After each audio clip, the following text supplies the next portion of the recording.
ग्राम देवरान में मामूली विवाद पर एक ही दलित परिवार के 3 लोगों की गोली मारकर हत्या कर दी गई। घटना की जानकारी मिलते ही पुलिस के वरिष्ठ अधिकारियों ने घटनास्थल का निरीक्षण कर जांच शुरू कर दी।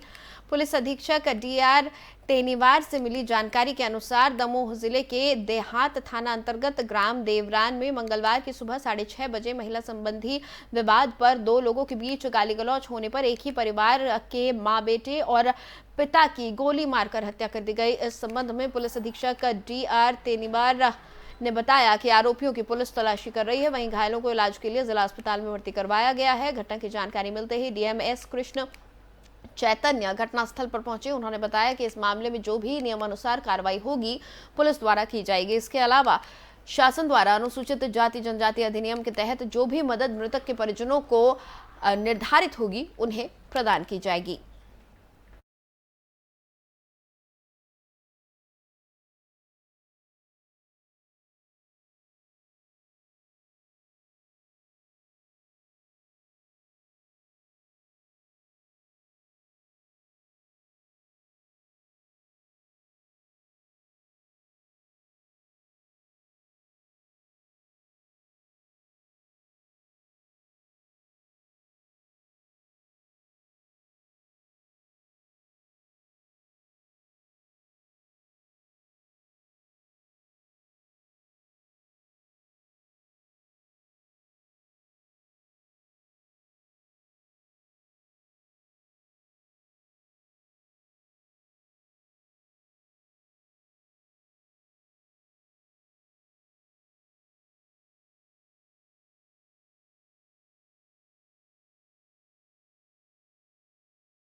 और सुजालपुर नगर के शासकीय महाविद्यालय के सामने संत रामपाल के भक्तों ने हिंदू धर्म की धार्मिक भावनाओं को आहत करने वाली और लेख सामग्री आपत्तिजनक सामग्री को प्रदर्शित किया, जिस पर लोगों का कहना है कि हिंदू धर्म को अपमानित किया गया है। बताया जा रहा है कि विश्व हिंदू परिषद बजरंग दल के कार्यकर्ता और संत रामपाल के अनुयायियों द्वारा सुजालपुर में हिंदू धर्म के विरुद्ध पुस्तकें वितरित करने वाले व्यक्ति को पकड़कर पुलिस के हवाले कर दिया गया।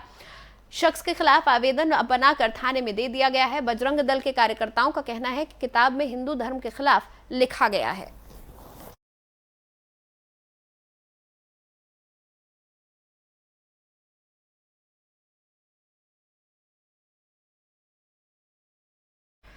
और इलेक्ट्रॉनिक बाइक शोरूम खोलने के नाम पर 13 लाख रुपए की ठगी करने वाले 2 आरोपियों को कोंडागांव पुलिस ने गिरफ्तार कर लिया है। ठगी कर फरार हुए आरोपियों को पुरी से गिरफ्तार किया गया है।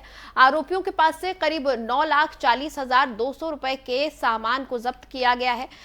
मामले की गंभीरता को देखते हुए पुलिस अधीक्षक ने दिव्यांग पटेल के आदेश अनुसार आरोपियों को गिरफ्तार करने के लिए विशेष टीम गठित कर उड़ीसा रवाना कर दी है। मामले में विशिष्ट टीम ने आरोपी को उड़ीसा के पुरी और जैतपुरी से हिरासत में लिया। राम बघेल की शिकायत पर थाना कोंडागांव में 420 धारा के तहत अपराध दर्ज किया गया था, जिसमें प्रार्थी को आरोपी सेरा सेठिया के द्वारा इलेक्ट्रॉनिक बाइक के शोरूम दिलाने के नाम पर, डीलरशिप दिलाने के नाम पे 13 लाख रुपए लिया गया। साथ ही उसको पैसा वापस करने के नाम पे चेक वापस किया था। प्रार्थी जब चेक को बनाने के लिए बैंक गया तो चेक बाउंस हो गया। प्रार्थी की शिकायत का अपराध दर्ज किया गया था। आरोपी को पुलिस से गिरफ्तार किया गया है, उसे रिमांड पे भेजा गया है। साथ ही उसके साथ उसके शोरूम में लगभग 9,40,000 की संपत्ति जब्त की गई। सर अंदेशा क्या है? अपने मुखबिर द्वारा प्राप्त सूचना के आधार पर और हमारे इंट के आधार पर हमें ये जानकारी प्राप्त हो रही थी कि अपनी गाड़ी से गुंटूर होते हुए विशाखापट्टनम होते पुरी की ओर गया है। तो हमने तत्काल टीम गठित करके रवाना की थी और जिस पर उसे ट्रैक करके सर सूचना प्राप्त हुई थी कुछ समय पहले कि यह कुछ लोगों को नौकरी पे रखा है, 10,000 रुपये के नाम पर नौकरी पे रखा है, उन्हें 10,000 की नौकरी दे रहा है। तो ऐसा गुप्त सूत्रों से सूचना प्राप्त होने पर से थाना बुलाया गया था, जांच की गई, पर जो इनके अंदर काम कर रहे थे उन लोगों के द्वारा लिखित में दिए जाने पर कि हम लोग स्वयं से इनके संस्था से जुड़े हुए हैं और अगर किसी तरह का नुकसान होता है तो हमारी जिम्मेदारी होगी। तो इस तरह से लिखित आश्वासन दिया गया था और उस समय कोई किसी की लिखित शिकायत प्राप्त नहीं हुई थी, तो इसलिए उसे पूछताछ करके। और उज्जैन में शराब के खिलाफ प्रशासन काफी अलर्ट है, जगह जगह छापेमारी कर रही है। इसी के चलते पुलिस ने नकली शराब बनाने वाले एक व्यक्ति को रंगे हाथों गिरफ्तार किया है। भाट पचलाना के गांव बालौदा लखा में आरोपी महुए से शराब बनाता था। पुलिस को आरोपी के कब्जे से कई लीटर कच्ची शराब के साथ भट्टी में उपयोग होने वाली बिजली का हीटर और लोहे का तपेला भी जब्त किया है। इसी के साथ पुलिस ने मौके पर से कच्ची शराब की सामग्री को भी नष्ट किया। आरोपी से पूछताछ की गई जिसमें पता चला है कि नशा ज्यादा हो उसके लिए आरोपी ने शराब में यूरिया भी मिलाया करता था। फिलहाल आरोपी पुलिस की गिरफ्त में है और आगे की कार्रवाई जारी है। बालोदा लक्का में कच्ची शराब पकड़ी, क्या है पूरा मामला? ये मामला इस प्रकार है कि वर्तमान में मध्य प्रदेश शासन द्वारा नशाखोरी के विरुद्ध एक अभियान बड़े स्तर पर चलाया जा रहा है, जिसमें आज हमारे पुलिस अधीक्षक महोदय श्री सत्येंद्र शुक्ल साहब, एडिशनल एसपी श्रीमान भूरिया साहब, एसडीओपी मैडम श्रीमती पुष्पा प्रजापति के मार्गदर्शन में आज भाट पचलाना पुलिस द्वारा टीआई साहब के नेतृत्व में गांव बालौदा लखा में सूचना मिलने पर दबिश दी गई थी, जहां से एक व्यक्ति अपने घर के ढालिए में हाथ भट्टी पर कच्ची शराब महुए से बना रहा था। भट्टी चालू हालत में मिली थी, जिसको और पास में ही 10 लीटर शराब जब तक वो बना चुका था, तो उसके कब्जे से वो 10 लीटर कच्ची शराब, जिसमें उसने यूरिया मिलाना बताया था जो मानव के लिए खतरनाक है, उसके कब्जे से जब्त की गई। भट्टी की सामग्री, तपेला आदि जब्त किए गए हैं और बाकी महुआ वगैरह जो था मौके पर ही नष्टीकरण किया गया है। आरोपी के विरुद्ध अपराध पंजीबद्ध किया गया है, जिसे कल न्यायालय। और देवास के पीपल रावा थाना क्षेत्र के देव धर्म राजपुरा में एक व्यक्ति ने आत्महत्या कर ली। आत्महत्या मामले को लेकर क्षेत्र के ग्रामीण उसका शव लेकर एसपी कार्यालय पहुंच गए। ग्रामीणों ने कुछ लोगों पर सूदखोरी के आरोप लगाते हुए ज्ञापन के माध्यम से दोषियों पर सख्त कार्रवाई करने की मांग की। हालांकि पुलिस का समझाइश करने पर परिजन और ग्रामीण शांत हुए और शव लेकर गांव लौट गए। ग्रामीणों ने बताया कि पीपल रावा थाना क्षेत्र के ग्राम देव धर्मराजपुरा में सूदखोरों से तंग आकर मोतीलाल गुर्जर नामक व्यक्ति ने सल्फास खाकर आत्महत्या कर ली। इस घटना से नाराज परिजन और ग्रामीण मृतक का शव लेकर देवास एसपी कार्यालय पहुंच गए और कार्रवाई को लेकर ज्ञापन सौंपा। उन्होंने बताया कि हम चाहते हैं कि दोषियों के खिलाफ कड़ी से कड़ी कार्रवाई हो और उनके घरों पर बुलडोजर चलाए जाए।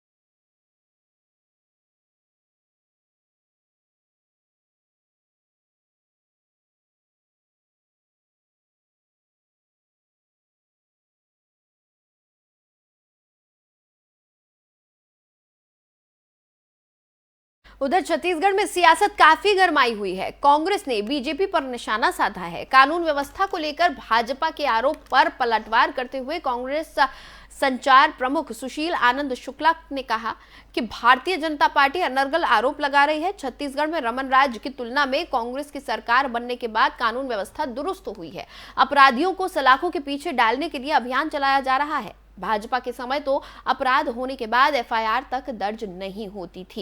इसी के साथ कांग्रेस ने बीजेपी पर अपराधियों के साथ जुड़े होने का आरोप लगाया है। जो भी अपराधी पकड़ा जाता है उनका बीजेपी नेता के साथ संबंध होता है। छत्तीसगढ़ में कांग्रेस की सरकार बनने के बाद में पुलिस ज़्यादा मुस्तैद हुई है, राज्य की कानून व्यवस्था ज़्यादा चुस्त और दुरुस्त हुई है।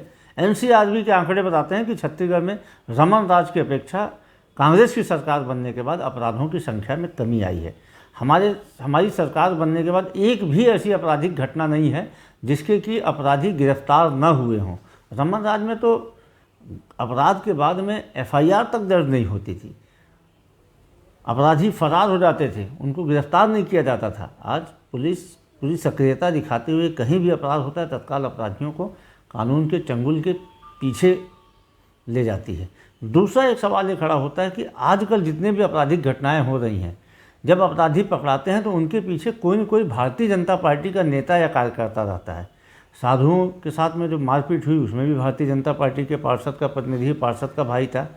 जो अमलेश्वर में हत्या और लूट की घटना हुई उसमें भारतीय जनता पार्टी के कार्यकर्ता के शामिल होने की बात सामने आई है। तो भारतीय जनता पार्टी को जवाब देना चाहिए कि कहीं वो अपने कार्यकर्ताओं के माध्यम से इस प्रकार की घटनाएं वो सुनियोजित तरीके से तो नहीं करवा रही है। और मध्य प्रदेश छत्तीसगढ़ की खबरों में फिलहाल इतना ही। मुझे दें इजाजत।